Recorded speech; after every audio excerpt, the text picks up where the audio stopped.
Salut famille, bonjour, que Dieu te bénisse. Dieu m'a dirigé d'utiliser un autre homme. Quand on parle de le prophète Élie, tout le monde veut être comme Élie.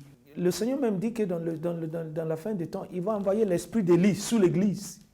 Et puis ça veut dire qu'il y a la dimension le ministère d'Élie que le Seigneur veut que l'église imite, que nous pouvons manifester. Mais quand nous parlons d'Élie, il y a beaucoup de choses qui sont associées à Élie, celui qui a fait descendre le feu du ciel, qui a partagé le Jourdain, celui qui a détruit les prophètes de Baal sur Mont Carmel, beaucoup de choses. Un homme qui a fait beaucoup de miracles, qui a suscité les morts. Mais quand le Nouveau Testament va parler de cet homme, il nous a parlé de sa vie de prière. Voici ce qu'il a dit dans le livre de Jacques. Jacques chapitre 5, verset 17, je lis à partir de tradition Louis II. Il dit, Élie était un homme de la même nature que nous. L'homme que tout le monde, tous les chrétiens, quand on entend son histoire, il veut être comme lui. La Bible dit qu'il est un homme de même nature que nous. Ça veut dire qu'il n'y a rien de spécial quand nous parlons de le prophète Élie. Quand il s'agit de quelqu'un né de nouveau, rempli le Saint-Esprit dans le Nouveau Testament. Il dit, il est un homme de même nature que nous. Il pria alors de tout ce que le Nouveau Testament allait parler, le Saint-Esprit allait mettre accent là-dessus concernant la vie d'Élie. Il y a une seule chose qu'il a parlé de celui. Il lui a parlé de sa vie de prière. Il dit, il pria avec instance pour qu'il ne plût point et ne tombe point de pluie sur la terre pendant 3 ans et demi. Ça là, c'est formidable ça. Un seul homme qui se mit dans le lieu de prière, lui seul avec son Dieu. Et puis ce n'est pas parce qu'il est prophète ici. Le Nouveau Testament nous va faire comprendre ici, il est l'homme de même nature que l'homme qui est né de nouveau dans le Nouveau Testament. Mais il y a une seule chose, il n'a pas parlé ni de son manteau. Il n'a pas parlé même dit, parce que c'est Dieu qui a fait tomber le feu. Ce n'est pas Élie. Mais il dit, Élie se met où? Dans le lieu de prière. Il dit, il pria avec instant pour qu'il ne plût point. Et puis vous avez pendant ce moment-là, c'était une société beaucoup agricole. Si la pluie ne tombe pas, l'économie est bloquée. Et au nom de Jésus, Dieu prie au nom de Jésus-Christ, l'économie de la Côte d'Ivoire ne sera pas bloquée et l'économie qui sont en train d'être bloquée dans le monde entier, que le Seigneur suscite les gens avec la grâce pour pouvoir prier comme Élie, pour débloquer la situation. Le monsieur là, par sa prière, a bloqué l'économie de son pays pendant 3 ans et demi par sa prière. Ça veut dire que, mon frère, famille, nous savons une grâce, une puissance que Dieu nous a donnée dans les lieux de prière.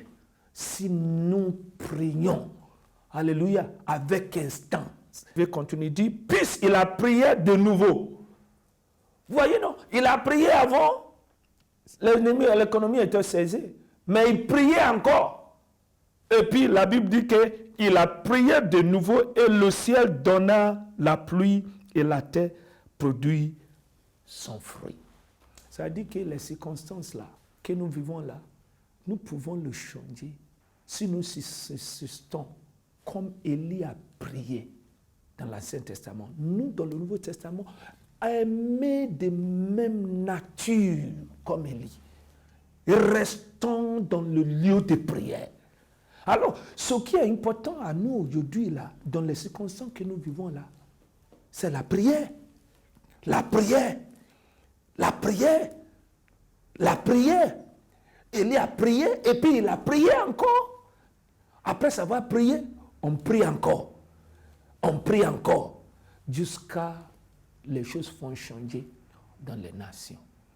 Alors, mon frère, ma soeur, je vais te conseiller. Alléluia. Il faut prier que le Seigneur te donne cette grâce qu'il a mise sur Élie. Il ne se fatigue pas dans la prière. Je me souviens sur le mont Carmel, qu'on avait savoir exterminer les faux prophètes. Et puis le Seigneur lui a dit, ah, Élie, je vais envoyer la pluie maintenant. La Bible dit qu'il n'a rien vu. Le ciel était clair. Il n'y a aucune nuée quelque part. Mais le monsieur se met dans la lieu de prière. Il a prié instant. 7 fois prié. Après 7e fois qu'il a prié, la pluie a tombé. Je pense que Dieu nous dit la même chose. Il entend de nous exhorter, nous maintenant les enfants de Dieu, que nous nous mettons dans le lieu de prière. Et puis je sais que quand tu vas te mettre dans le lieu de prière, alléluia, avec instant, avec passion, avec une compassion pour voir les nations changer. Dieu ne veut pas la mort d'un pécheur. Alors nous les chrétiens, nous devons prier. Que ce fléau-là, la pandémie-là, s'arrête. Que nous le coupons dans le lieu de prière. Nous avons une affaire avec un ennemi qu'on ne voit pas. L'ennemi qu'on ne voit pas qui te tue. Alors je te prie, mon frère, ma soeur, mettons-nous dans le lieu de prière. Alléluia. Je vais te laisser avec un sujet de prière ce matin. Seigneur, je me mets devant toi. Oh, déverse-moi, sous moi, la grâce, comme toi déversé sous Élie, pour rester dans le lieu de prière, avec prière passionnée qui vient de mon cœur. Seigneur, donne-moi cette grâce pour prier, pas comme Élie, mais pour prier plus que ça. La grâce que tu as mise sur Élie, qui lui a fait rester dans le lieu de prière jusqu'à les choses chantent. Que le Seigneur nous donne cette grâce. Je prie pour toi, que pendant que tu vas lever tes mains, que tu vas commencer à prier, que cette manteau de prière-là tombe sur toi, dans le nom de Jésus-Christ.